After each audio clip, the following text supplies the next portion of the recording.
अगर आप भी रोज़-रोज़ एक ही तरीके का नाश्ता खा कर बोर हो चुके हैं और आप चाहते हैं कि आज कुछ नया ट्राई किया जाए, तो आज मैं आपके लिए लेकर आई हूँ बहुत ही ज़्यादा हेल्दी, क्रिस्पी और टेस्टी नाश्ता। इस नाश्ते को देखते ही आपको लगेगा कि ये नाश्ते को बनाने में बहुत ही ज़्यादा टाइम लगेगा, लेकिन ये बहुत ही आसान सी रेसिपी है और बहुत ही कम समय और बहुत ही हेल्दी तरीके से ये नाश्ता बनकर तैयार होगा। बच्चे से लेकर बड़े सभी इस नाश्ते को पसंद करेंगे। तो चलिए फटाफट से इस नाश्ते को बनाना स्टार्ट करते हैं। तो दोस्तों, इस नाश्ते को बनाने के लिए सबसे पहले हम आटा लगाकर तैयार करेंगे। अगर आपके पास ऑलरेडी आटा लगा हुआ है यानी कि बचा हुआ आटा है, तो आप उसका भी यूज़ कर सकते हैं इस नाश्ते को बनाने के लिए। तो यहाँ पर सबसे पहले हम एक बोल लेंगे और इसके ऊपर हम इस तरह का एक छन्ना रख देंगे और यहाँ पर हम लेंगे 1 कप जितना आटा, जिसे हम अच्छे से छान लेंगे। आटे को छानने के बाद अब इसके अंदर हम ऐड करेंगे 1/4 चम्मच जितना नमक। नमक डालने के बाद अपने नाश्ते को क्रिस्पी करारा बनाने के लिए हम इसमें ऐड करेंगे 2 टेबलस्पून जितना रिफाइंड ऑयल। आप चाहें तो यहाँ पर देसी घी का भी इस्तेमाल कर सकते हैं।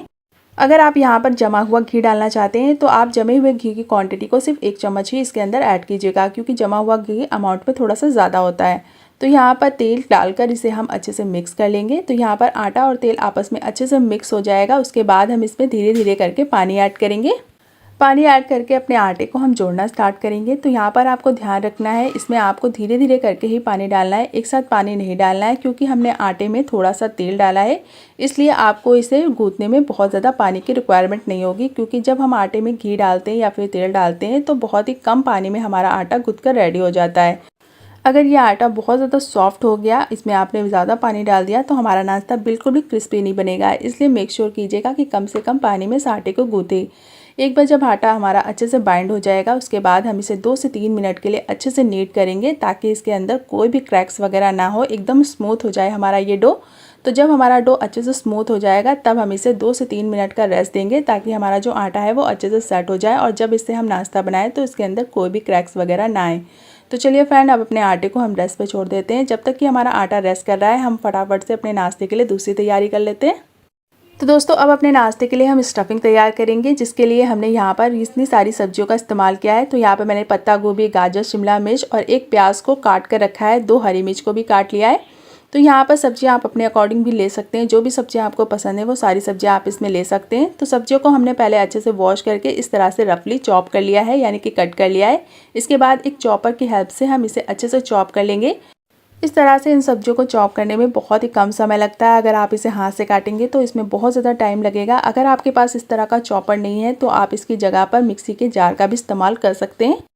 अगर आप इन सब्जियों को मिक्सी के जार में चॉप कर रहे हैं तो आपको मिक्सी को रुक रुक के चलाना होगा, ताकि हमारी जो सब्जियां हैं वो बहुत ज़्यादा फाइन ना हो जाए और उनके अंदर का पानी रिलीज़ ना हो जाए। तो बस इसी बात का आपको ख्याल रखना है। तो देखिए, यहाँ पर हमने अपनी सारी सब्जियों को अच्छे से चॉप कर लिया है एक बार में ही, और आप देख सकते हैं कितनी फ़ाइन हमारी ये सब्जियां चॉप होकर रेडी हो चुकी है। तो अब इसे हम एक बोल में ट्रांसफ़र कर लेंगे। तो सब्जियों को चॉप करने के बाद आपको इसके अंदर कुछ भी ऐड नहीं करना है, नमक वगैरह कुछ भी ऐड नहीं करना है। उससे हमारी सब्जियों का पानी निकल जाता है और इसके अंदर का जो पोषक तत्व है वो भी ख़त्म हो जाता है। इसके लिए हम क्या करेंगे, सबसे पहले चलेंगे अपनी गैस की तरफ। यहाँ पर हम रखेंगे एक कढ़ाई और इसके अंदर हम ऐड करेंगे 1 छोटा चम्मच जितना ऑयल। तेल डालकर अब इसे हम अच्छे से गर्म होने देंगे। जैसे ही हमारा तेल गर्म हो जाएगा, हम इसमें ऐड करेंगे थोड़ी सी बारीक कटी हुई लहसुन के टुकड़े। तो यहाँ पर अगर आप लहसुन नहीं खाते हैं तो आप लहसुन को स्किप भी कर सकते हैं। इसकी जगह पर आप अदरक का भी इस्तेमाल कर सकते हैं, या फिर आप इसकी जगह पर अदरक लहसुन पेस्ट का भी इस्तेमाल कर सकते हैं। इसके साथ ही इसमें डालेंगे 1/4 चम्मच जितना साबुत जीरा। इन दोनों ही चीज़ों को हम अच्छे से पका लेंगे, जब तक कि लहसुन का जो कच्चापन है वो दूर नहीं हो जाता। तो बस 1 सेकंड ही लगेगा लहसुन को हल्का सा पकने में। तो यहाँ पे देखिए, जैसे ही हमारा लहसुन थोड़ा सा पक जाएगा, यानी कि इसका कच्चापन दूर हो जाएगा, अपनी चॉप की सब्जियों को हम इसके अंदर ऐड कर देंगे। सब्जियों को डालने के बाद हम इसे 1 मिनट के लिए अच्छे से मिक्स कर लेंगे, ताकि सारी चीज़ें आपस में अच्छे से मिक्स हो जाएं और ये थोड़ी सी गर्म हो जाएं। तो जैसे ही ये सब चीज़ें अच्छे से मिक्स हो जाएंगी, हम अपनी सब्जियों को सॉफ्ट करने के लिए इसके अंदर ऐड करेंगे थोड़ा सा नमक। नमक डालने से हमारी जो सब्जियां हैं वो काफ़ी अच्छे से सॉफ्ट हो जाती हैं, इसलिए इसके अंदर 1/4 चम्मच जितना नमक डालकर इसे हम फिर से एक बार अच्छे से मिक्स कर लेंगे। इस तरह से सब्जियों को पकाकर यूज़ करने से इसके अंदर जो भी फ्लेवर्स होते हैं वो भी बहुत ही ज़्यादा अच्छे आते हैं और ये नाश्ता बहुत ही ज़्यादा हेल्दी रहता है, क्योंकि इसके अंदर का जो पानी है वो बिल्कुल भी वेस्ट नहीं होता है। तो यहाँ पर अब इसे हम 1 से 2 मिनट के लिए इस तरह से कवर करके पका लेंगे, ताकि हमारी जो सब्जियाँ हैं वो अच्छे से सॉफ्ट हो जाएँ। 1 से 2 मिनट के बाद जब हमारी सब्जियाँ अच्छे से सॉफ्ट हो जाएंगी, तब हम इसे खोल कर चेक कर लेंगे। तो यहाँ पर आप देख सकते हैं कि हमारी जो सब्जियाँ हैं वो कितनी अच्छे से कुक हो चुकी हैं और इसका जो कलर है वो भी अब ट्रांसपेरेंट हो चुका है।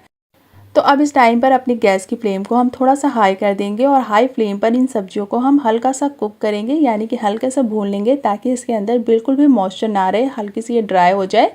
तो यहाँ पर देखिए 1 से 2 सेकंड लगेंगे इसे ड्राई करने में। जब ये अच्छे से ड्राई हो जाएगी तब हम इसके अंदर ऐड करेंगे थोड़े से बेसिक स्पाइसेस जो कि हम सभी के घरों में होता है। तो सबसे पहले कलर के लिए डालेंगे 1 चुटकी जितना हल्दी पाउडर। इसके बाद हम इसके अंदर ऐड करेंगे आधा छोटा चम्मच जितना लाल मिर्च का पाउडर। अगर आप लाल मिर्च नहीं खाते हैं तो आप इसे स्किप कर सकते हैं, क्योंकि इसके अंदर हमने हरी मिर्च का भी इस्तेमाल किया है। इसके बाद हम इसमें डालेंगे 1 छोटा चम्मच जितना धनिया पाउडर। इन सभी चीज़ों को डालने के बाद इसके अंदर हम ऐड करेंगे 1 मैगी मसाला। मैगी मसाला डालने से बच्चों के ये बहुत ही ज़्यादा फेवरेट हो जाता है और सब्जियों में मैगी मसाले का टेस्ट भी बहुत ही ज़्यादा अच्छा आता है। तो इसे डालकर हम इन सारी चीज़ों को अच्छे से मिक्स कर लेंगे। तो मैगी मसाला डालने के बाद आपको इसके अंदर किसी भी और मसाले को डालने की बिल्कुल भी ज़रूरत नहीं है, बस आपको इसे अच्छे से मिक्स कर देना है। मैगी मसाले में बहुत सारे मसालों का फ्लेवर होता है, इसलिए हम इसके अंदर कोई भी और मसाले ऐड नहीं करेंगे लाइक गरम मसाला वगैरह। तो अब इसके अंदर हम ऐड करेंगे फ्रेश बारीक कटी हुई हरी धनिया और इसे डालकर भी हम इसे अच्छे से मिक्स कर लेंगे। आप चाहें तो इस टाइम पर इसमें थोड़ा सा चाट मसाला वगैरह ऐड कर सकते हैं, लेकिन मैंने यहाँ पर इसके अंदर कुछ भी और ऐड नहीं किया है स्पाइस। तो यहाँ पर देखिए हमारी ये चटपटी सी स्टफिंग बनकर रेडी हो चुकी है। तो अब अपनी गैस की फ्लेम को हम बंद कर देंगे और इसे हम ठंडा होने के लिए छोड़ देंगे। तो जब तक कि हमारी ये स्टफिंग ठंडी हो रही है हम फटाफट से अपने आटे को चेक कर लेते हैं।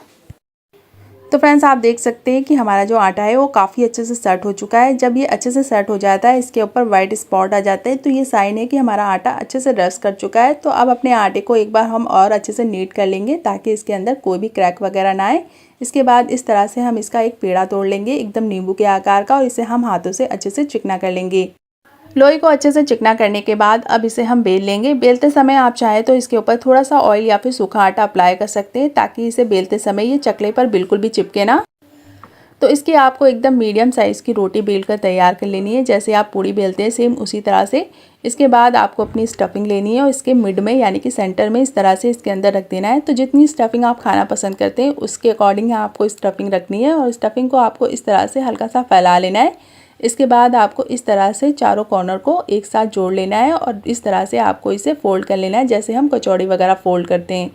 तो इस तरह से आपको आटे को ऊपर उठाते हुए इसके एक्स्ट्रा आटे को निकाल लेना है ताकि हमारा जो नाश्ता है वो बहुत ज़्यादा मोटा ना रहे, हल्का सा पतला ही रहे। तो देखिए इस तरह से आपको पीछे की साइड से इसे हल्का सा फैला लेना है और यहाँ पर हमारा ये पहला नाश्ता बनकर रेडी हो चुका है। तो यहाँ पे मैंने ये पहला तरीका आपको दिखाया, तो अब मैं आपको दूसरा तरीका भी दिखा रही हूँ। इसके लिए भी आपको एक रोटी को बेल लेना है, उसके अंदर आपको स्टफिंग रखनी है और उसके बाद इसके अंदर ऐड करना है आपको चीज़। तो यहाँ पर आप चाहें तो कोई भी चीज़ ले सकते हैं, चीज़ क्यूब या फिर मोज़रेला, कोई भी चीज़ इस्तेमाल कर सकते हैं। तो चीज़ डालते समय हम सभी लोग बहुत ज़्यादा गलतियाँ करते हैं कि चीज़ को हम ऊपर की साइड रख देते हैं। इससे हमारा जो नाश्ता है वो बहुत जल्दी सेकते समय फट जाता है। इसलिए आपको क्या करना है, चीज़ को स्टफिंग के साथ अच्छे से मिक्स कर लेना है। इस तरह से आप देखें, इस तरह से मिक्स करने से हमारा जो नाश्ता है वो बिल्कुल भी बीच से क्रैक नहीं होता है। तो यहाँ पर इस तरह से आपको अच्छे से मिक्स कर लेना है चीज़ और स्टफिंग को। उसके बाद आपको इस तरह से मिक्स करते हुए इसे अच्छे से सील कर देना है। तो यहाँ पर इस तरीके से हमारा ये दूसरा नाश्ता भी बनकर रेडी हो चुका है, जो कि बच्चों को बहुत ही ज़्यादा पसंद आता है। इस तरह का नाश्ता बिल्कुल पिज़्ज़ा वाला फ्लेवर आएगा इस नाश्ते में। तो देखिए यहाँ पर हमने ये दूसरा नाश्ता भी बनाकर रेडी कर लिया है। तो चलिए फटाफट से इसी तरह से अपने सारे नाश्ते को हम बनाकर रेडी कर लेते हैं। तो फ्रेंड्स हमने अपने सारे नाश्ते को बनाकर रेडी कर लिया है। आप चाहे तो इस नाश्ते को बनाकर फ्रीज़ भी कर सकते हैं। जब आपके मेहमान आएँ या फिर बच्चे आएँ तो आप उन्हें फ्राई करके दे सकते हैं। तो यहाँ पर हम इसे सेक लेंगे। इसे सेकने के लिए एक पैन में हम थोड़ा सा ऑयल डाल देंगे। तो बस 1 से 2 चम्मच के करीब आपको इस तरह से ऑयल डालना है। आप चाहें तो इसे घी में भी सेक सकते हैं। तो जब हमारा तेल हल्का सा गर्म हो जाएगा तब एक एक करके अपने नाश्ते को हम पैन पे रखेंगे। मेक श्योर कीजिएगा जब पैन हल्का सा गर्म हो जाए तभी आपको नाश्ते को इसके अंदर रखना है, ताकि हमारा जो नाश्ता है वो जाते ही हल्का सा कुक हो जाए। क्योंकि इसके अंदर चीज़ है तो ये बहुत ज़्यादा देर तक अगर पैन पे रहेगा तो ये बीच से फट भी सकता है। इसलिए आपको ध्यान रखना है कि पैन को आपको हल्का सा गर्म कर लेना है। तेल जब हल्का सा गर्म हो जाए तभी आपको इस नाश्ते को डाल देना है। क्योंकि इस नाश्ते को हमने बहुत ही ज़्यादा पतला बनाया है तो इसे सेकने में बहुत ही कम समय लगेगा। बस आपको इसे दोनों साइड से अलट पलट कर 2 से 3 मिनट के लिए अच्छे से सेकना है। और ये नाश्ता बहुत ही जल्दी बनकर तैयार हो जाता है, क्योंकि इस नाश्ते को हम इस तरह से छोटे छोटे शेप में बनाते हैं तो ये एक साथ सिक कर रेडी हो जाता है। इससे हमारी टाइम की भी बचत होती है और खाने में इसका टेस्ट भी बहुत ही ज़्यादा अच्छा आता है। तो देखिए यहाँ पर इसे अलट पलट कर दोनों साइड अच्छे से क्रिस्पी होने तक सेक लेना है। जैसे जैसे हमारा नाश्ता अच्छे से क्रिस्पी हो जाएगा, अंदर से कुक हो जाएगा, ये फूलने लगेगा। तो जब ये अंदर से हल्का सा फूलने लगेगा, ये साइन है कि हमारा जो नाश्ता है वो अच्छे से कुक हो चुका है अंदर से। तब अब इस टाइम पर आपको इस नाश्ते को तेल से बाहर निकाल लेना है। तो चलिए अब इसे हम गर्मा गर्म सर्व कर लेते हैं। तो देखिए कितना ज़्यादा क्रिस्पी और टेस्टी हमारा ये नाश्ता बनकर रेडी हुआ है और इस नाश्ते को बहुत ही कम तेल में हमने सेका है, तो ये बहुत ही ज़्यादा हेल्दी और टेस्टी होता है। तो यहाँ पर आप देख सकते हैं पैन में हमारा ऑयल भी बच गया है, क्योंकि ये नाश्ता बिल्कुल भी ऑयल को अपने अंदर अब्जॉर्ब नहीं करता है। तो चलिए इसी तरह से अपने बाकी बचे नाश्ते को भी हम बना लेंगे। तो दोस्तों बनकर रेडी हो चुका है हमारा ये बहुत ही ज़्यादा क्विक, हेल्दी और टेस्टी नाश्ता। आप देख सकते हैं देखने में कितना ज़्यादा टेम्पटिंग लग रहा है, खाने में उससे भी ज़्यादा टेस्टी होता है। एक बार आप इस नाश्ते को बनाकर खाएंगे तो बार बार बनाना चाहेंगे, क्योंकि ये बहुत ही ज़्यादा हेल्दी और टेस्टी होता है। तो फ्रेंड्स, अगर आपके भी बच्चे बाहर का पिज़्ज़ा बर्गर खाने की जिद करें तो आप घर पर ही इस तरह से इस नाश्ते को बनाकर दे सकते हैं, वो पिज़्ज़ा बर्गर खाना भी भूल जाएंगे। तो चलिए फ्रेंड, मिलते हैं नेक्स्ट वीडियो में ऐसी ही नई मज़ेदार रेसिपीज़ के साथ। तब तक के लिए अपना ख्याल रखें। Bye bye and take care and thanks for watching.